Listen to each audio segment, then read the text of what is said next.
I need you to do something for me. Turn your volume up. Turn the lights down. Just a little. Because what you're about to hear isn't a story someone made up to scare you.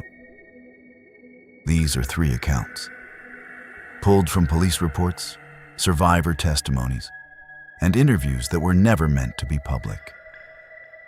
I've changed the names. I have not changed what happened. By the end of story number 3, you're going to want to check your locks. I mean that. Stay until the end, because the last 5 minutes of this video connect all 3 stories together in a way that took me 3 months to figure out. If you're new here, subscribe now, because I don't think you're going to want to watch this alone. Let's begin. Story 1. The Babysitter on Willow Creek Road. In the fall of 1997, a 19-year-old named Casey Lindqvist took a babysitting job for a family she'd never met before. The family lived at the very end of Willow Creek Road, a dead-end street outside a small town where the houses got farther and farther apart the closer you got to the woods. Casey needed the money for college. That's the only reason she said yes. The mother who hired her, we'll call her Diane, seemed nervous during the interview. Casey remembered that afterward. Diane kept glancing at the stairs. At one point, she said something strange. "The kids go to bed at 8. After that, don't go upstairs. Just don't go upstairs, no matter what you hear." Casey laughed it off. Parents say weird things, she figured. Overprotective. She had no idea.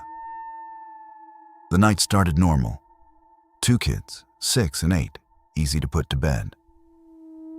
Casey settled onto the couch with the TV low, a bowl of cereal, her homework spread out on the coffee table.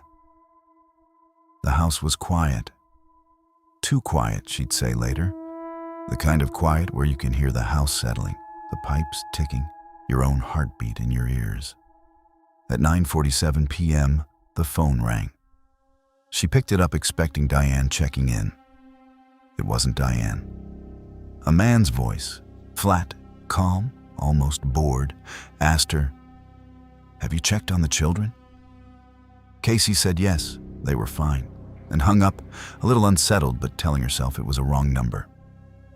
11 minutes later, it rang again. Same voice, same question. "Have you checked on the children?" This time Casey's hands were shaking. She said yes again and slammed the phone down. She told herself it was a prank, a sick joke from someone who knew the family was out for the night. The third call came 4 minutes later. "Have you checked on the children?" the voice said. And then, before she could answer, it added something new. Slower this time, almost amused. "Because I have." Casey didn't hang up. She couldn't move. And in the silence on the other end of the line, she heard something she would never be able to unhear for the rest of her life. The faint, unmistakable creak of the upstairs floorboard. The one directly above her head. The one outside the kid's bedroom door. She dropped the phone and dialed the police from the kitchen line with hands that wouldn't stop shaking. What the police found when they arrived then changed the case forever. The call wasn't coming from outside the house. It was coming from the upstairs extension. Someone had been in the house with her the entire night, hiding in a crawlspace accessible only from the children's closet, watching her through a gap in the floor vent, and calling her from 4 feet above where she sat frozen on that couch. He was never caught.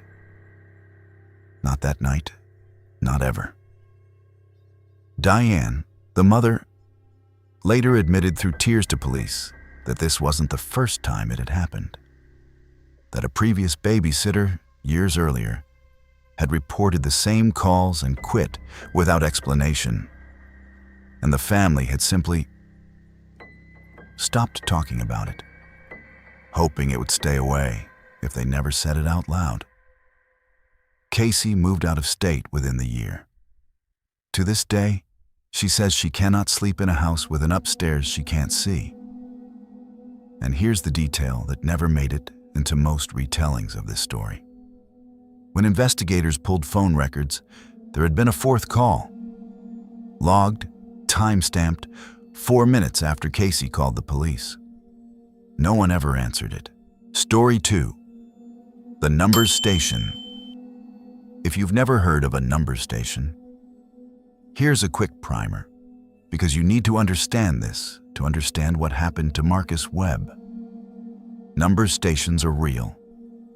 They are mysterious shortwave radio broadcasts, usually just a robotic or human voice reading strings of numbers over and over for hours in eerie monotone. Nobody officially explains what they're for. Intelligence agencies are widely believed to use them to send coded messages to field operatives. They've existed since World War II. Some are still broadcasting today. Marcus was a radio hobbyist, the kind of guy who spent his nights scanning frequencies in his garage just for the thrill of catching something strange. In the winter of 2011, he stumbled onto a station he'd never logged before.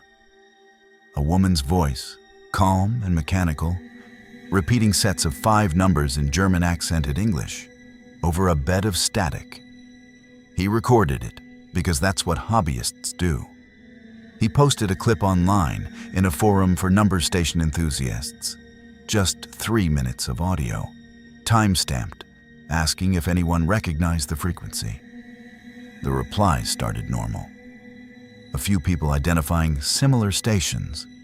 Then, 4 hours after he posted it, someone replied with a single line: "Do not respond to this frequency again." Marcus assumed it was a troll. The internet is full of them. He laughed about it with friends, even quoted it as a joke. 3 nights later, scanning the same frequency out of curiosity, he caught the broadcast again. Same numbers, same woman's voice. Except this time, at the very end of the sequence, after nearly 40 straight minutes of numbers repeating like clockwork, the voice paused and said something that had never been part of any numbers station broadcast ever documented. It said his name, not a call sign, not a number. His actual first and last name in that same flat, robotic cadence, followed by his approximate street address, off by only 1 digit. Marcus said later that the hair on his arms stood up before his brain even caught up to what he'd heard. He rewound the recording 4 times to be sure. It was there, clear as anything. He didn't sleep that night. He called a friend who worked in radio communications, someone with actual technical know-how, and had him listen to the recording. His friend went quiet for a long time before saying something that made it so much worse.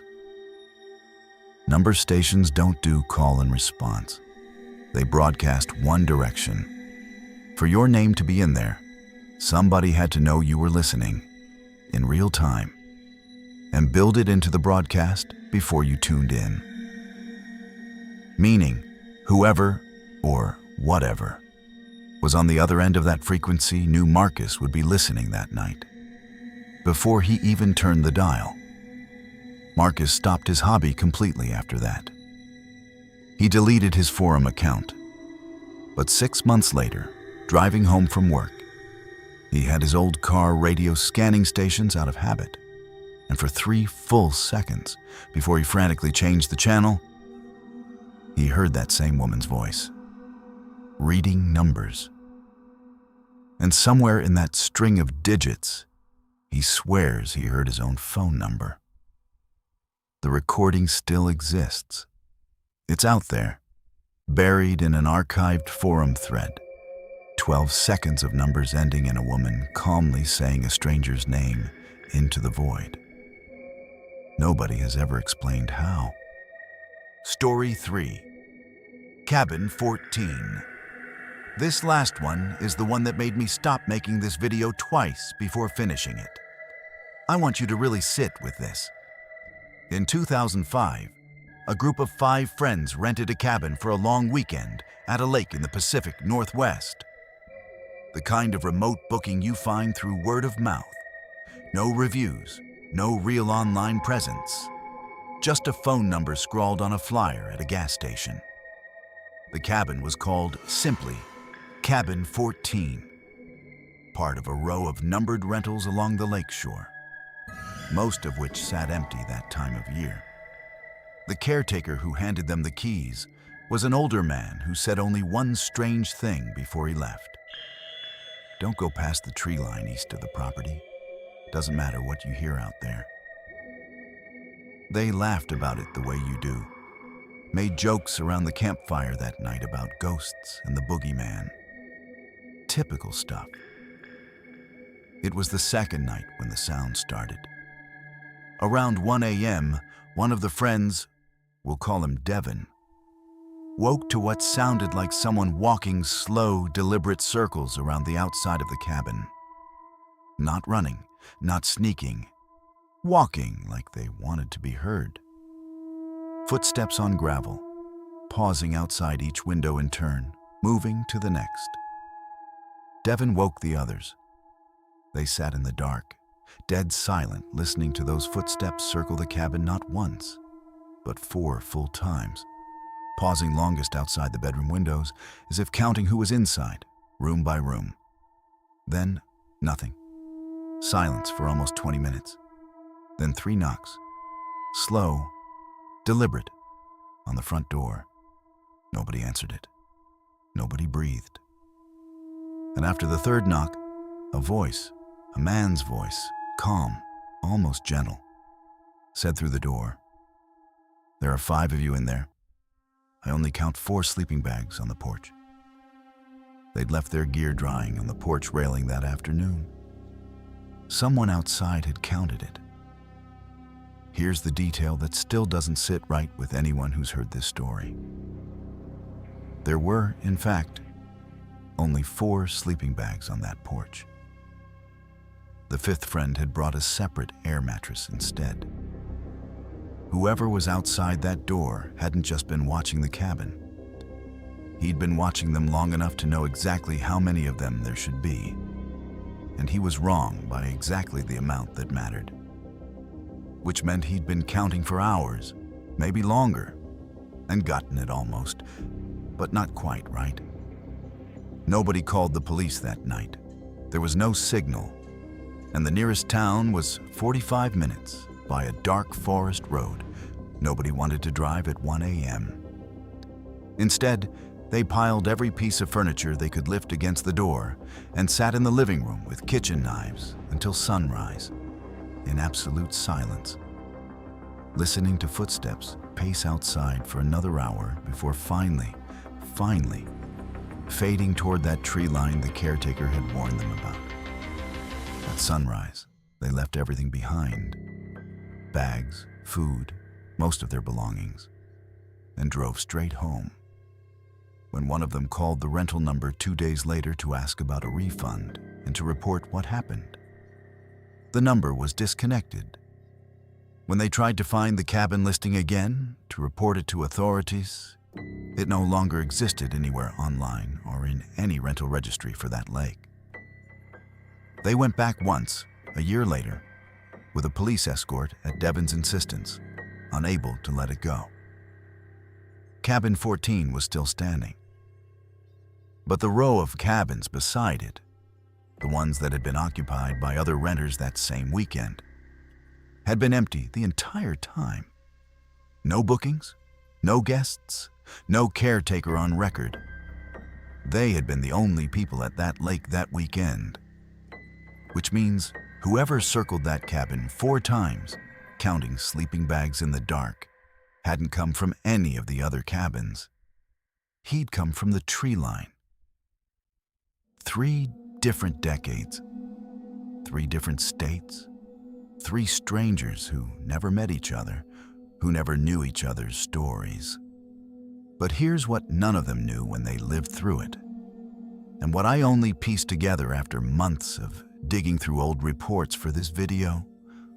All 3 incidents happened within the same 9-day window of the calendar year, years apart.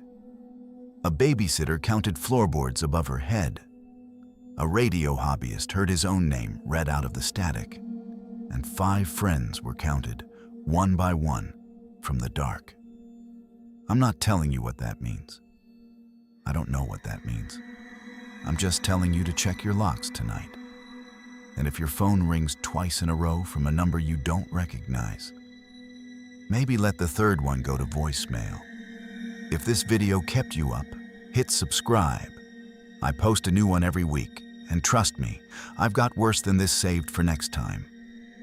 Comment which story got you the most. I read every single one. Sleep well, if you can.